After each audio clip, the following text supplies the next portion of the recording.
Hola, muy buenas tardes. Una semana más nos encontramos en este ciclo de conferencias del Laboratorio a tu Bolsillo, edición 2025.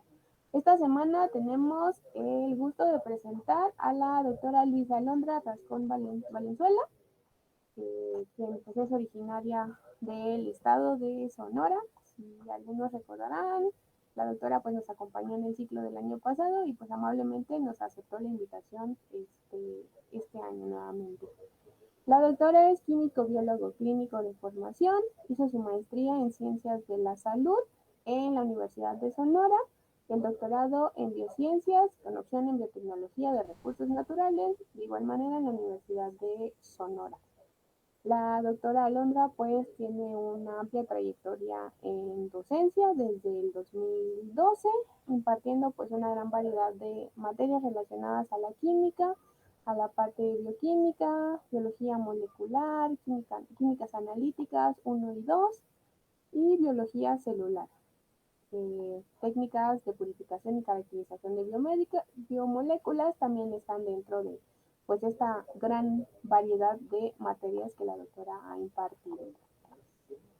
En cuanto a sus estancias de investigación, la doctora Alondra ha realizado pues igual diversas estancias dentro de la misma, bueno, en la Universidad Autónoma de México, en el UNES, en Brasil. Ha impartido pues igual algunos cursos con valor curricular, eh, proyectos de investigación. La doctora ha sido responsable de algunos proyectos, como por ejemplo el de actividad antiproliferativa, actividad antioxidante in vitro y caracterización química de los extractos etanólicos de lantana montevidensis, caesalpinia, humila, Boerhaave difusa e Iptis emoli. Entre otros trabajos pues profesionales, la doctora ha trabajado en la parte de investigación en el Hospital Integral de la Mujer del estado de Sonora, realizando un estudio transversal sobre la incidencia de anemia en adolescentes embarazados. Tiene pues la parte de áreas de especialización y pues una experiencia que la preceden en cuanto a publicación, producción científica, tecnológica e innovación en publicación. El día de hoy nos va a impartir la conferencia titulada Malezas con potencial farmacológico. Entonces, doctora Alondra, les agradecemos pues haber aceptado esta invitación y les debemos los micrófonos. Muchísimas gracias. Buenas tardes, estimados asistentes. Muy buenas tardes también a los organizadores. Muchas gracias por su invitación.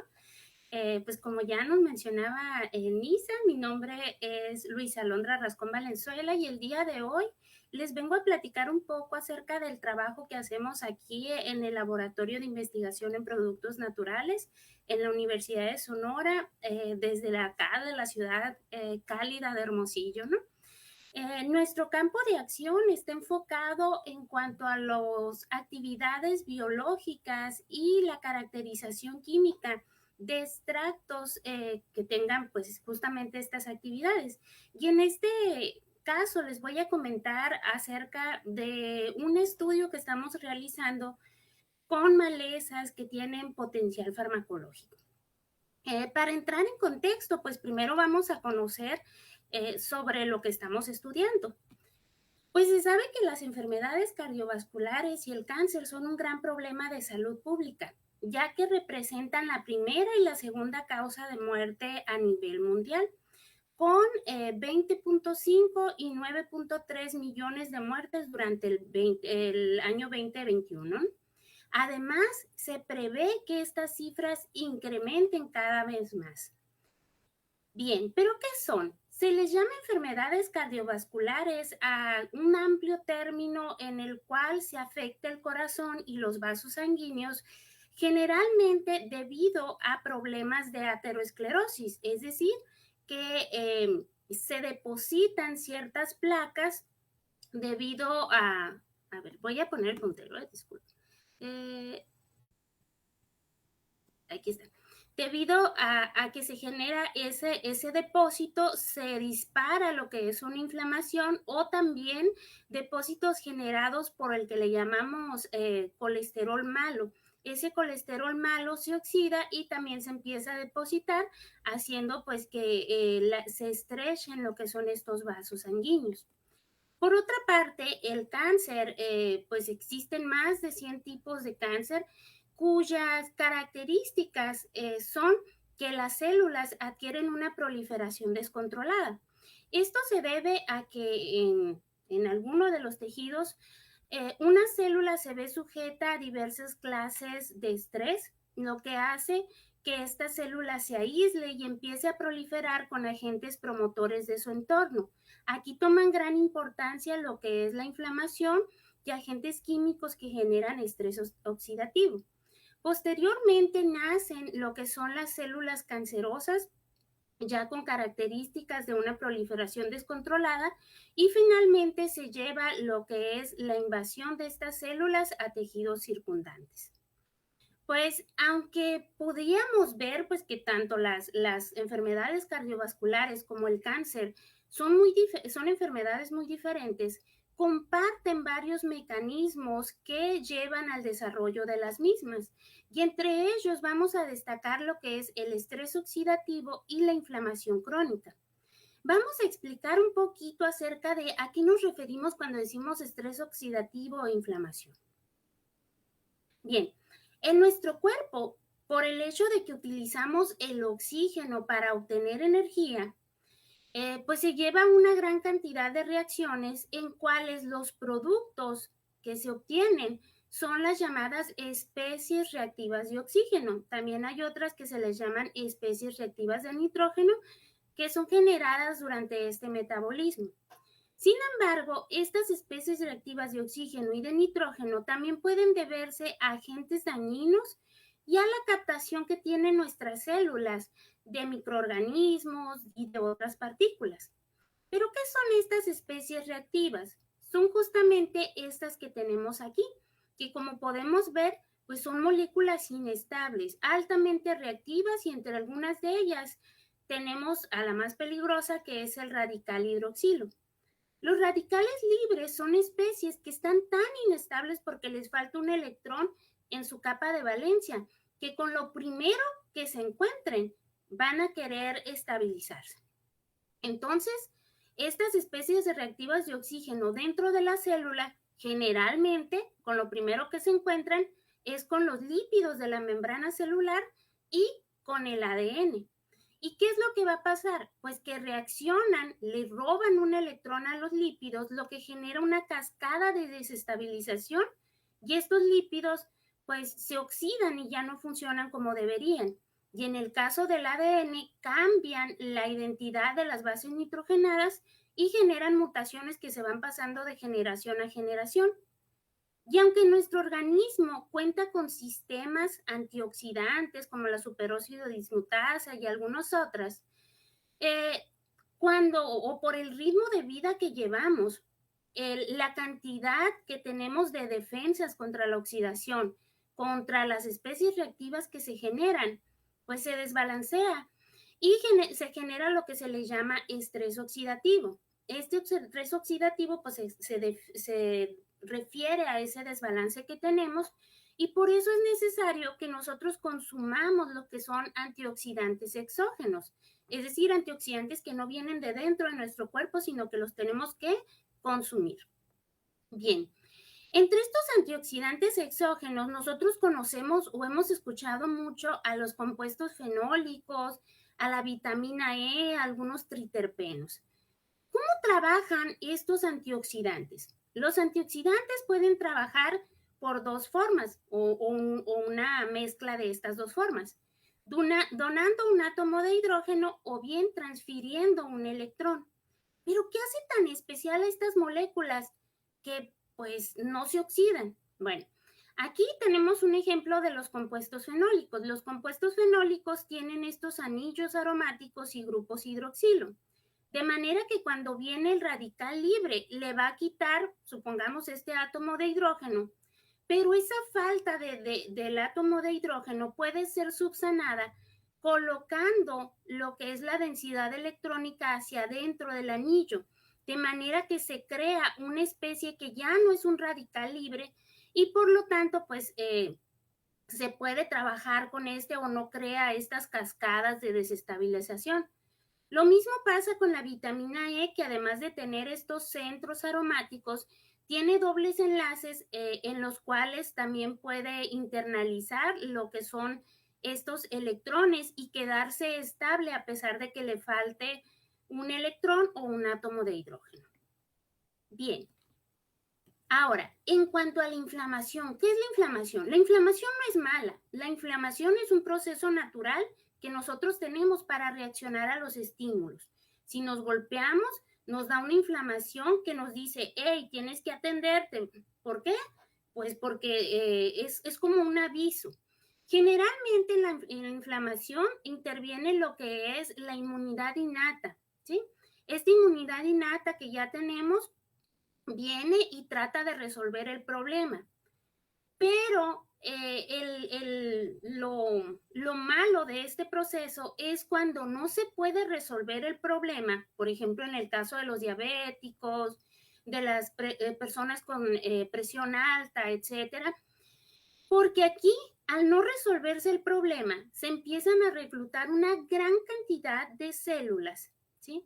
Y estas células van a ser una tormenta de citocinas proinflamatorias, de manera que ya no vamos a tener una inflamación pequeña, sino que se va a dar una inflamación generalizada.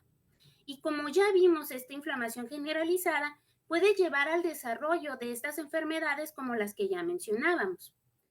Es por eso que la búsqueda de compuestos que atiendan tanto la inflamación como las especies reactivas de oxígeno, la proliferación celular, pues son necesarios. Y a pesar pues de los avances de la química combinatoria y de la síntesis, actualmente el 50% de las drogas derivan de los productos naturales. Así tenemos algunas que ya conocemos como la aspirina, que viene del sauce llorón, la quinina, que se utiliza como antimalárico, tenemos la pilocarpina para el glaucoma o la morfina también para el dolor, y la digotoxina para lo que es la insuficiencia cardíaca. Y así como estas, pues han generado muchos fármacos para ayudarnos. Bien, y aquí nos preguntamos, ¿qué son estos productos naturales? Podemos definir levemente los productos naturales como sustancias que se sintetizan en pequeñas cantidades y de forma no generalizada y que tienen alguna actividad biológica. ¿A qué nos referimos con de forma no generalizada? Que no todas las plantas, por ejemplo, van a tener los mismos productos naturales. Estas son sintetizadas únicamente por plantas, por microorganismos u organismos marinos. Hay alguno que otro animal, por ejemplo los sapos, que pueden dar estos metabolitos secundarios. ¿Y qué es propiamente a lo que le llamamos metabolitos secundarios o productos naturales? Bueno, todas las células cuentan con sistemas que le permiten la sobrevivencia, tal como la generación de proteínas, de lípidos, de ácidos nucleicos o el catabolismo y anabolismo de carbohidratos. Pero, por ejemplo, las plantas o los microorganismos no tienen las mismas características que nosotros, que si vemos algo que nos va a hacer daño, pues podemos correr o lo podemos atender. Al tener esa incapacidad de moverse o de poder atenderlo así, ellos desarrollan un metabolismo secundario, donde derivan moléculas del metabolismo primario y hacen, digamos, armas químicas para poder defenderse o bien para atraer a los polinizadores en el caso de las plantas, ¿sí? Bien, entonces, son estos metabolitos secundarios a los que les llamamos también productos naturales. Y hay que tener en claro que estos metabolitos secundarios van a ser diferentes dependiendo de los tipos de estrés a los que esté sujeto la planta. O bien hay una variación natural entre plantas. Imagínense que tienen una planta en unas condiciones de estrés, digamos, de sequía muy fuerte, ¿sí? Como aquí que tenemos en Sonora. Y tenemos la misma planta, pero a esa planta la atendemos, le echamos agua, etcétera. La planta que le echamos agua, que la atendemos, pues no tiene necesidad de generar compuestos para sobrevivir a la sequía. En tanto, la planta que está en condiciones de sequía, pues tiene que generar estos metabolitos de manera que los perfiles de compuestos de una misma planta pueden ser diferentes. ¿Y qué tipos de metabolitos secundarios tenemos? Los alcaloides, el cafecito que se echan en la mañana, ¿verdad? Aquí tenemos, ese es un alcaloide que es la cafeína. Tenemos también los terpenos, aquellas aromas que vienen en los aceites esenciales. Los alcaloides tienen este átomo de nitrógeno en un núcleo heterocíclico, por eso se identifican. Los terpenos, que son los que les dan las aromas a las plantas, derivan de la fusión repetitiva de unidades de isopentilo, y los fenoles, que es la que le da esos colores tan bonitos a las flores, a las frutas, tienen estos anillos aromáticos con grupos hidroxilo. El éxito de estos productos naturales para poder utilizarlos nosotros como medicamentos es que tienen estructuras muy complejas que difícilmente podríamos sintetizar. Tienen una diversidad estructural bastante amplia y como han sido sometidos o tienen una historia biológica, tienen una gran selectividad. ¿A qué nos referimos con esta historia biológica? Imagínense una planta y el periodo de evolución. La naturaleza ha tenido el tiempo para probar y probar y probar los compuestos que funcionen, ¿sí? Entonces, cuando ellos interactúan con nuestros sistemas, lo hacen de una manera privilegiada. Ahora, aquí hay dos conceptos que debemos de llevar en la cabeza. Los metabolitos secundarios tienen una función ecológica en las plantas, en los microorganismos, la cual es defenderse de su entorno, ya sea altas temperaturas, depredadores, sequías o heladas, o también atraer a los polinizadores. Con esto le permite poderse comunicar con su entorno.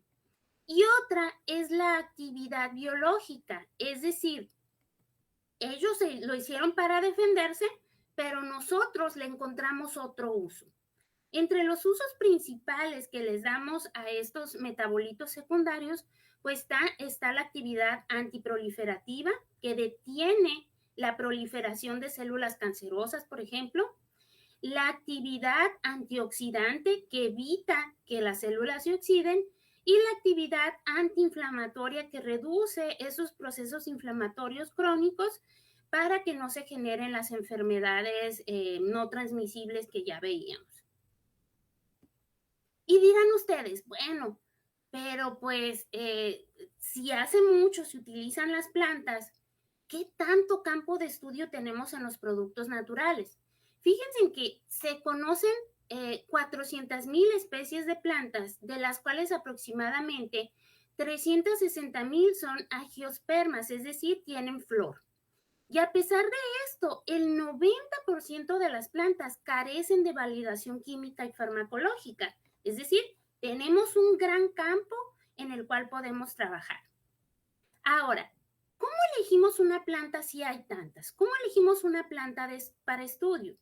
En este caso tenemos varios criterios. El primero de ellos es el de la etnofarmacopea. ¿A qué nos referimos con esto? Nosotros conocemos o tenemos conocimientos de nuestros antepasados que decían, ay, fulanita planta te sirve para el dolor de estómago. Si te duele la cabeza, toma tal plantita. En muchas ocasiones se han hecho compendios en los que se recopila esa información, principalmente de las etnias. Y aquí encontré uno que ustedes tienen en Puebla, este librito, que es uno de esas recopilaciones. Esto pues nos puede ayudar porque aunque es conocimiento empírico, nosotros lo podemos poner en uso o a prueba en el laboratorio. Otro de los criterios es viendo a los animales. Y dirán ustedes, bueno, ¿cómo viendo a los animales? Se ha observado, y fíjense que es algo muy interesante, ¿no? Se observó, por ejemplo, que en este caso los gorilas que se encontraban enfermos se aislaban de lo que es el resto de los gorilas y cambiaban sus hábitos alimenticios alimentándose de otras plantas. Ahí los científicos empezaron a estudiar esas plantas de las que se alimentaban los gorilas y dieron con un fuerte antiparasitario, ¿sí? Además, por ejemplo, si ustedes observan que un perrito se comió una planta y se murió, pues van a decir esa planta es peligrosa, ¿verdad? Entonces, a eso se le llama zoofarmacia.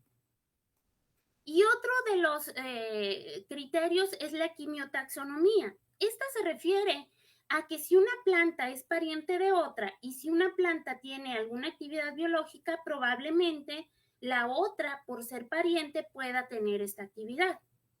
Y en este caso, en los últimos años nos hemos estado dedicando y sacando otro aspecto, que es el observar las malezas. ¿A qué le llamamos maleza? Ustedes han de haber visto muchas por su ciudad. Estas son plantas que crecen abundantemente en ambientes perturbados por la actividad humana. Son esas plantas que ustedes van por una banqueta y de repente en el pedacito que queda sin cemento, ahí salió la plantita, ¿sí? O que están en los terrenos baldíos, que crecen en condiciones difíciles y crecen de una manera rápida y abundante, llegando a ser invasivas. Por lo tanto, si ustedes observan una planta de estas, pues dicen, algo bueno debe de tener, porque a pesar de las hostilidades sigue creciendo. Estas malezas generan una gran cantidad de biomasa y también de metabolitos, y estas no se aprovechan por el hecho de que pues las consideramos como hierbas malas, ¿no? Pero fíjense que aproximadamente el 55% de los fitofármacos que se tienen, de los que se tiene conocimiento, provienen de las malezas. Entonces, sí les podemos dar un uso. Aquí en la ciudad de Hermosillo es una ciudad muy caliente con temperaturas superiores a los 40 grados centígrados en verano. Hemos llegado hasta 50 con sensaciones térmicas hasta de 60. Y es un clima demasiado seco, estamos en un desierto. Nosotros nos dimos a la tarea de buscar las especies arbustivas que fueran maleza. En este caso, encontramos a esta que se le llama también hierba del venado o hierba dulce, que es Bevia juncea, Funastrum clausum, algunas del género Callium y 3 especies del género Cochia. Entonces empezamos a trabajar. Hoy les voy a contar el trabajo que se ha hecho con Bevia juncea. Esta plantita Bevia es de la familia Asteraceae. Es un arbusto perenne, es decir, crece todo el año. Tiene tallos glabros, que se refiere a que no tiene hojas en sus tallitos. Da flores amarillas muy pequeñas, de 8 a 10 milímetros, y es clasificada por la Conavio como una maleza. Se distribuye al sur de Nevada, Texas y también al noroeste de México, que es donde estamos nosotros. Así que observándola que tenía este potencial, nosotros nos pusimos como objetivo evaluar las actividades antiproliferativa, antioxidante y antiinflamatoria del extracto etanólico de Bevia y generar el perfil químico del mismo, porque no hay ninguna actividad biológica ni tampoco composición química que se haya reportado en la literatura científica. ¿Y cómo lo hicimos? Bueno, les voy a platicar más o menos, esto es bastante, tiene bastante terminología, pero vamos a tratar de hacerlo simple. Nosotros usamos líneas celulares, células de cáncer que han sido aisladas y que crecen abundantemente. Ponemos esas células de cáncer, las contabilizamos, 10,000 células por cada pozo, les ponemos diferentes concentraciones del extracto y luego le adicionamos a las 48 horas una sal que se llama MTT. Esta sal MTT es una sal de color amarillo. La particularidad que tiene es que si una célula está viva, tiene sus mitocondrias viables y las mitocondrias viables pueden transformar el MTT a formazán, que es de color morado. De manera que si en un pocillo hay muchas células vivas, se va a ver morado, y si las células están muertas, se ve amarillo. Y se miden las absorbancias a 570 y a 630 nanómetros. ¿Qué es lo que observamos al utilizar este extracto? Bueno, Usamos la línea GILA de cáncer cervicuterino, 2 líneas de cáncer de mama, MSF7, T47D, esta es más agresiva, y la línea celular de cáncer de pulmón a 549. Y estas dos que están rectanguladas aquí en rojo, presentaron valores que, de acuerdo al Instituto Nacional de Cáncer, nos dice que tienen una fuerte actividad citotóxica, que es menor a 30 microgramos por mililitro. 2 líneas celulares, en este caso la de cáncer cervicuterino y la de cáncer de mama. Bien, entonces tiene actividad antiproliferativa. Luego evaluamos la actividad antioxidante. Esta tomando en cuenta los dos mecanismos, el de transferencia de electrones y el de donación de un átomo de hidrógeno. Para el de transferencia de electrones se utilizó el ensayo FRAP, que consta de un complejo que tiene ion en estado férrico, y vemos si el extracto es capaz de reducirlo y transformarlo a ion ferroso. Y esto se denota en un cambio de color. En cuanto a la capacidad de donar el hidrógeno, se hizo el ensayo del DPPH, que es un radical, y si el extracto tiene la posibilidad de estabilizarlo, este DPPH cambia a un color amarillo. Estos son los resultados que obtuvimos del extracto de Bebia Yuncia, ¿sí? ¿Cómo los interpretamos? Bueno, en el caso del DPPH, entre más grande sea el valor, menos es el efecto. En el caso de FRAP es al revés. Entre más pequeño sea el valor, mejor es la actividad del extracto. Y aquí tenemos dos escalas que usamos. El DPPH de 100 a 500 microgramos se considera que tiene una actividad antioxidante moderada, y el FRAP mayor a 0.16 milimolar se dice que tiene una capacidad antioxidante fuerte, por lo que por el mecanismo de donación de hidrógeno tiene una actividad moderada, y en cuanto al de transferencia de electrones tiene una actividad fuerte. Bien, ahora nos queda ver lo que es lo referente a la actividad antiinflamatoria. Para la actividad antiinflamatoria usamos una línea celular de macrófagos, es decir, del sistema inmune, porque son los que generan la inflamación. Cuando un macrófago se encuentra ante un estímulo, que en este caso nosotros utilizamos un lipopolisacárido que viene de bacterias, va a soltar óxido nítrico. El óxido nítrico es una de las principales moléculas que intervienen en la inflamación. Como el óxido nítrico no es una especie muy estable, lo que se hace es transformarlo a lo que son nitratos, y este se mide por medio del reactivo de Gris, formándonos este colorante. Y leemos igual la absorbancia a 540. Vamos a ver los resultados del extracto.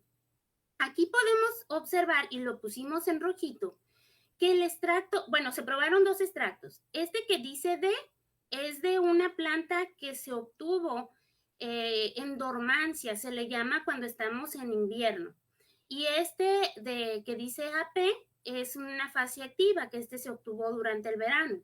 Entonces, como observamos, Bebia Yuncia en verano tuvo una actividad antiinflamatoria enorme. ¿Cómo nos podemos dar cuenta de esto?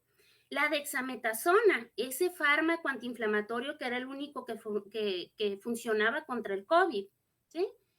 Tiene un IC50, una concentración a la que estabiliza al 50% o reduce el 50% del óxido nítrico, de 4.73, ¿sí? En tanto que el extracto tiene de 1.99. Entonces vean que es todavía menos que el fármaco que se utiliza, siendo este un extracto. Por lo tanto, nos interesamos mucho en esta parte, en la actividad antiinflamatoria, y dijimos, bueno, ¿qué más podemos hacer? Vamos a ver qué compuestos son los que tiene este extracto. Pero, como ya dijimos, los metabolitos varían de lugar en lugar. Entonces, este es el mapa de Hermosillo, está muy mal estructurada la ciudad, pero nosotros elegimos 5 puntos para colectar las plantas. Y estos puntos se refieren a que va a haber condiciones diferentes de suelo, ¿sí? ¿sí?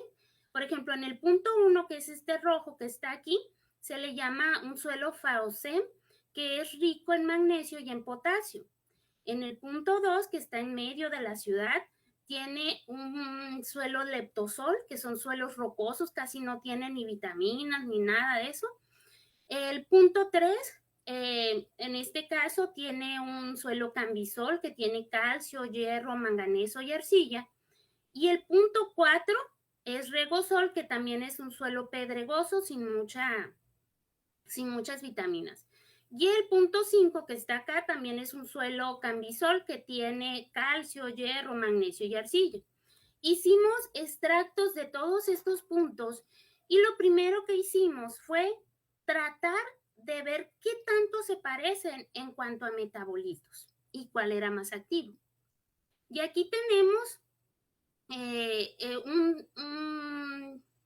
pues un diagrama más o menos de cómo procesamos los datos. Nosotros trabajamos con HPLC, con trampa de iones y hacemos un análisis de las masas en tándem. Les voy a tratar de explicar un poquito esto porque hay mucha quimioinformática en este caso. Bueno, aquí se adquieren o se corren todos los extractos por medio de una columna cromatográfica y se obtienen pues los cromatogramas, pero también se obtienen los picos de cada uno de esos cromatogramas. Utilizamos una serie de herramientas como el SS-MINE, ¿sí? Para limpiar los datos, otros como el MassBank, donde se comparan los picos para saber qué tipo de compuestos tenemos ahí. Y finalmente se utilizan estos que es para análisis metabolómico. Eso de metabolómico trabaja con toda esta información y establece perfiles para ver quién se parece a quién. Bien, aquí les presento el cromatograma de HPLC normalizado, es decir, no tiene unidades porque todos se normalizaron a la misma altura. ¿Qué es lo que observamos? Aquí están los diferentes puntos desde el 1 hasta el 5. La composición de los extractos, o al menos en el HPLC, es muy parecida, pero vemos que algunos picos son más grandes en algunos puntos y más bajos en otros puntos, ¿sí? Por ejemplo, aquí el punto 5 tiene un gran pico aquí, que acá aparece más pequeño, ¿sí? Y en estos de aquí de en medio, pues también está como altura media. Y así la única diferencia es en las alturas de los picos, que esto es cuantitativo, es decir, el extracto 5 tiene una gran cantidad de lo que está en este pico y este de acá no la tiene. Bien, usando esto, no se asustan, hicimos un análisis de componentes principales.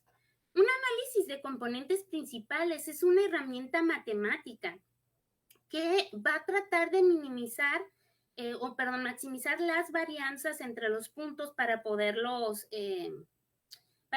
igualar. En este caso, vamos a verlo de una forma muy simple. Entre más cercanos estén los puntos, más parecidos son. ¿Ok? ¿Qué es lo que observamos aquí? Bueno, que por ejemplo el punto 2 es muy diferente del resto, ¿sí? Ahora, el punto 5 y el punto 3 son los que están más cercanos, se parecen mucho, ¿sí?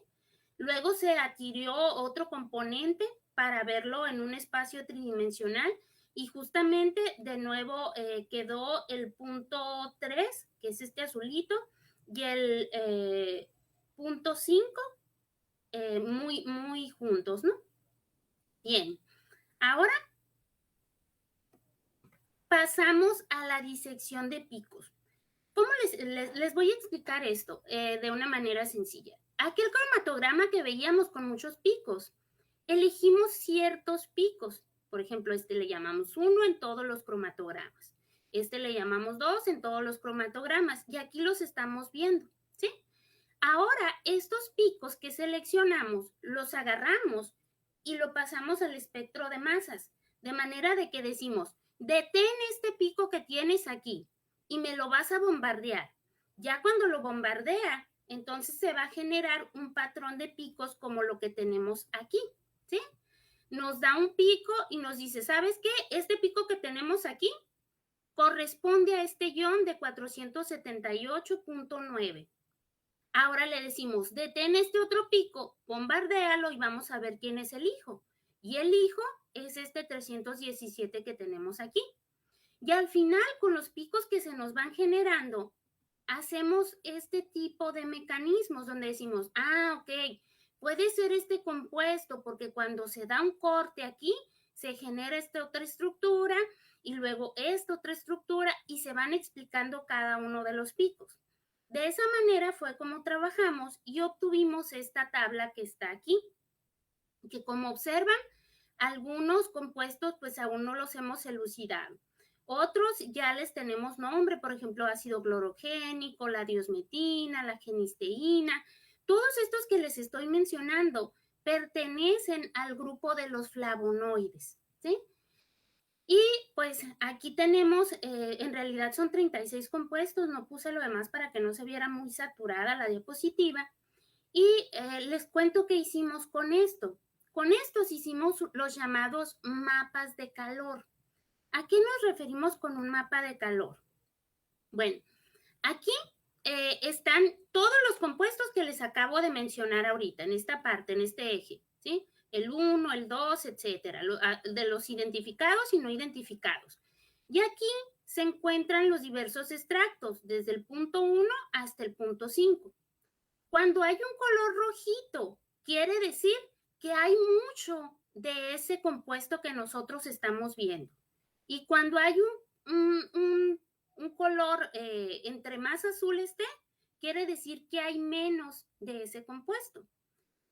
Ahora, ¿qué es lo que se observó? Bueno, que si lo vemos así, sí está muy diferente los perfiles de metabolitos. Vean cómo el punto 1 y el punto 2 tienen muchísimo en rojo.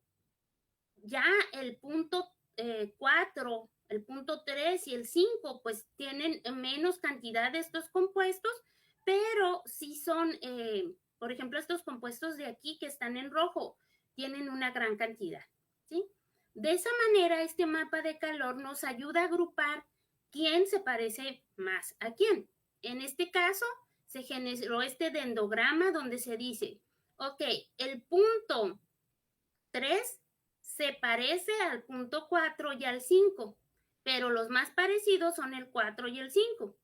Y el punto 1 y 2 se parecen entre ellos, pero no se parecen a estos otros. ¿Ok? Así que nosotros medimos las actividades antiinflamatorios de cada uno de los extractos y el que dio una mayor actividad antiinflamatoria fue el que pertenece al punto 3 en el mapa, ¿sí? Este punto 3 tiene un suelo que se le llama cambisol, regosol, que tiene manganeso, que tiene potasio, calcio. Y pues agarramos el extracto y empezamos a generar lo que se les llaman fracciones de solventes. Ese extracto se lava consecutivamente con hexano. Una vez que se saca todo lo que se disuelve en hexano, luego se lava con acetato y luego se lava con metanol. De manera que este solvente se evapora y lo vamos a tener hexano, una fracción de hexano, una fracción de acetato de etilo, una fracción metanólica y una fracción residual. Y a cada una de ellas se les volvió a medir su actividad antiinflamatoria. Esto se conoce como estudios biodirigidos, ¿no? ¿Y qué es lo que observamos? Observen aquí cómo se potenció la actividad antiinflamatoria en la fracción de hexano y la de acetato de etilo, ¿sí? Tenemos 0.24 microgramos para el caso del hexano, 3.38 para el caso del acetato de etilo, que quedan muy por debajo de nuestro fármaco de referencia, que es la dexametasona. Y el metanol casi no tuvo actividad, ¿sí? Entonces, actualmente nos encontramos trabajando con la caracterización de estas fracciones, la fracción de hexano y la fracción de acetato de etilo. Se hizo una columna preliminar y lo que se observó que tenemos un polvo en la fracción, primera fracción, tenemos un polvo blanco, le mandamos a hacer una resonancia magnética nuclear de baja resolución. Y en este caso nos dio un perfil muy parecido con lo que son los terpenos, por lo que nosotros pensamos que que tenemos aquí, este polvito, tiene o sea un terpeno. ¿Sí? Aún todavía nos encontramos trabajando en esta parte, pero pues esto me di a la tarea pues de compartírselos. Hasta ahorita las conclusiones que llevamos es que sí hay diferencias entre los extractos que colectamos en diferentes puntos. Son diferencias cuantitativas, es decir, en cuanto a cantidad de componentes que hay. Casi todos los que están en el extracto crudo pertenecen al género o más bien a la clase de los compuestos fenólicos, y las fracciones químicas de hexano y acetato del punto de colecta 3 son los que tienen una mayor actividad antiinflamatoria, incluso muchísimo más bajo que la dexametasona. ¿Sí? Bien, todo este trabajo, jóvenes, pues es un trabajo que hacemos en equipo, ¿no? Este proyecto que les acabo de decir es de este joven que está aquí, que se llama Alberto Pérez. Él actualmente, junto con esta otra muchachita que se llama Cassandra, que también es mi alumna, se encuentran en una estancia de investigación en Brasil, en São Luís Maranhão. Y pues estos son algunos de los alumnos que forman parte del grupo. ¿Sí? Entonces, muchísimas gracias por su atención y quedo atenta a sus preguntas. Okay, me voy para acá. Muchísimas gracias, doctora, por su ponencia. Dentro de, pues, de todos nuestros oyentes, agradecen bastante, fue bastante interesante todos los temas que nos mencionó el día de hoy. De hecho, pues hay muchísimas preguntas, pero precisamente por algunas cuestiones que ya nos había comentado, nos vamos a limitar a una nada más. ¿Le parece bien? Y ya, bueno, todas las demás preguntas se van a recopilar. La pregunta que de hecho fue bastante repetida es que ¿cuál considera usted que es la mejor forma de ingerir antioxidantes? ¿Como suplementos, en la dieta, como fármacos? En su opinión, ¿cuál sería la mejor forma? Muy bien. Aquí depende mucho del antioxidante. ¿Sí? Vamos a ver que los antioxidantes, generalmente hay algunos que se metabolizan en el estómago. Y esos son absorbidos partes en el estómago, y hay otros que se absorben en la parte del intestino. Con los antioxidantes hay que tener mucho cuidado, sobre todo cuando los usamos como suplementos. ¿Por qué? Porque así vieron que los antioxidantes tienen la capacidad o tienen grupos como los OHs o dobles enlaces. Cuando los antioxidantes se ingieren en una manera exacerbada, o sea, en una cantidad más allá de la recomendada, lo que va a pasar es que en vez de funcionar como antioxidantes, funcionan como prooxidantes, ¿sí? Y van a ir a interactuar con sus proteínas y les van a quitar la función a sus proteínas. No sé si ustedes o por allá por Puebla se utilice mucho lo que es el curtido de pieles. ¿Sí? El curtido de las pieles se hace con compuestos fenólicos que son los llamados taninos que tiene la cáscara de uva, las cáscaras de las nueces, etcétera. Y curte, es decir, desnaturaliza las proteínas de la piel. Entonces aquí tenemos que tener mucho cuidado. Yo creo que una de las formas en las que podemos consumir pues de forma segura son los alimentos, y si utilizamos un suplemento hay que hacerlo con conocimiento. Por ejemplo, utilizarlo, no sé, 30 días y luego dejarlo unos 3 meses, ¿sí? Porque acuérdense que todo exceso va a ser procesado y se va a convertir en un prooxidante. ¿Sí? No sé si respondí su pregunta. Bueno, ya estaremos pendientes de los comentarios que tengan los chicos. Doctora, muchísimas gracias nuevamente por su presentación. Créanme que igual en los comentarios hay muchas precisamente alusiones a la calidad de su trabajo. Muchísimas gracias, doctora. Muchas gracias. Quedo pendiente de las preguntas. Yo se las respondo una por una. Una disculpa, pero hay un cambio de horario, se me desfasó, pero voy a estar muy al pendiente de sus preguntas, se las respondo. Y cualquier cosa, se pueden comunicar conmigo. Muchísimas gracias, doctora. Muy bien. Sí, Nos vemos, muchas gracias. hasta luego, nos vemos en mayo. Sí, nos vemos.